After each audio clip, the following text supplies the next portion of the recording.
ভাটায় ইট তৈরির জন্য জ্বালানি হিসেবে কয়লা ব্যবহারের বাধ্যবাধকতা থাকলেও কুষ্টিয়া জেলার অধিকাংশ ইটভাটায় কয়লার পরিবর্তে ব্যবহার করা হচ্ছে কাঁচা গাছের খড়ি।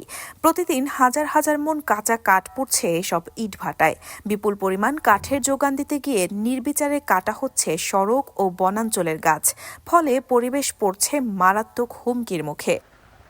কুষ্টিয়া জেলায় ছোট বড় মিলিয়ে মোট ইটভাটার সংখ্যা ১৮৫টি। এর মধ্যে মাত্র ১৭টি ভাটার পরিবেশ অধিদপ্তরের বৈধ ছাড়পত্র রয়েছে। বাকি ১৬৮টি ইটভাটা কোনো ধরনের ছাড়পত্র ছাড়াই পরিচালিত হচ্ছে। এসব ভাটার অধিকাংশেই জ্বালানি হিসেবে কয়লার বদলে কাঁচা কাঠ ব্যবহার করা হচ্ছে। প্রতিদিন হাজার হাজার মন কাঁচা গাছ পুড়িয়ে তৈরি করা হচ্ছে ইট। বিভিন্ন এলাকা থেকে গাছ কেটে কম দামে কাঁচা খড়ি সংগ্রহ করে ইটভাটায় জ্বালানি হিসেবে ব্যবহার করা হচ্ছে বলে অভিযোগ স্থানীয়দের। সরকারি নির্দেশনা আমরা মানার চেষ্টা করছি।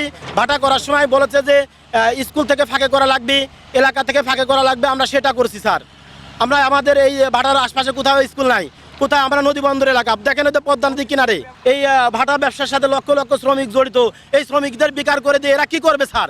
এরা কি চুরি করবে, রাজধানী করবে না অস্ত্র ব্যবসা করবে? বইমেলা খাজনা দিই, সরকার ভ্যাট দিই, সেই জন্য ভ্যাট নিয়ে গেছে যে এই বছরে ভাটা ভাঙা পড়বে না। মানে তারা ম্যাজিস্ট্রেট থেকে সরকার থেকে নৌকাই ছিল, কারা ছিল তারা এসে সব ভাটাতে 1 লাখ কোটি টাকা আনেছে যে ভাটা ভাঙা পড়বে না, এই বছর সামনের তোমরা ফিট করে নিবা, এটা সুযোগ দিয়ে গেছে। কিন্তু সুযোগ দেওয়ার পরও যদি ভাঙি দিচ্ছে তাহলে আমরা গরিব মানুষ, তাহলে আমার তো কর্ম করে খাওয়া লাগবে। সমস্যা মানে মহা সমস্যা। আমারে 7টা মাস আমরা কাজ করে খাবো ইট ভাটায়। এই আসলে আমরা ইট ভাটায় আছি 7 মাস কাজ করে খাবো। হ্যাঁ, আমরা অগ্রিম টাকা নিয়েছি, মহাজনের টাকা নিয়েছি অগ্রিম, তারপরে কিস্তি সাপ্তাহিকটা সেটা আমার। ভাটা মালিকদের অভিযোগ, নিয়মিত অভিযান না হওয়ায় অবৈধ ভাটাগুলো দীর্ঘদিন ধরে নির্বিঘ্নে চলছিল।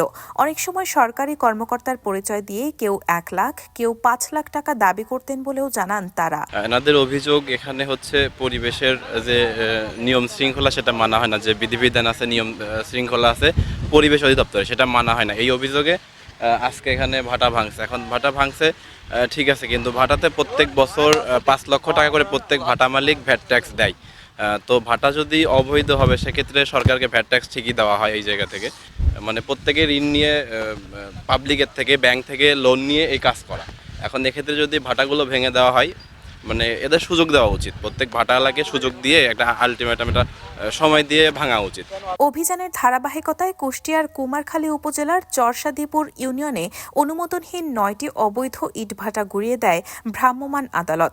পর্যায়ক্রমে সব অবৈধ ভাটা উচ্ছেদ করা হবে বলে জানান নির্বাহী ম্যাজিস্ট্রেট। আমরা ব্যারেল চিমনি যে ইটভাটা সেগুলো উচ্ছেদ করেছি, আরো কতগুলি আছে, কিন্তু আজকে সম্ভব হবে কিনা আমরা এখনো নিশ্চিত নই। যদি আজকে নাও হয়, আমরা এর পরবর্তী ধাপে অতি দ্রুত আমরা সেগুলিকে উচ্ছেদ করব এবং এভাবে পর্যায়ক্রমে যতগুলি ভাটা, অবৈধ ভাটা রয়েছে সেগুলির ব্যাপারে আমরা ব্যবস্থা নেব। পরিবেশবিদদের মতে অবৈধ ইটভাটায় কাঁচা কাঠ পোড়ানো বন্ধ না হলে কুষ্টিয়ার পরিবেশ ও জনস্বাস্থ্য চরম ঝুঁকিতে পড়বে। সাম্প্রতিক অভিযানে মানুষ স্বস্তি পেলেও এলাকাবাসীর দাবি, এই অভিযান নিয়মিত ও ধারাবাহিকভাবে চলতে হবে, তবেই রক্ষা পাবে প্রকৃতি।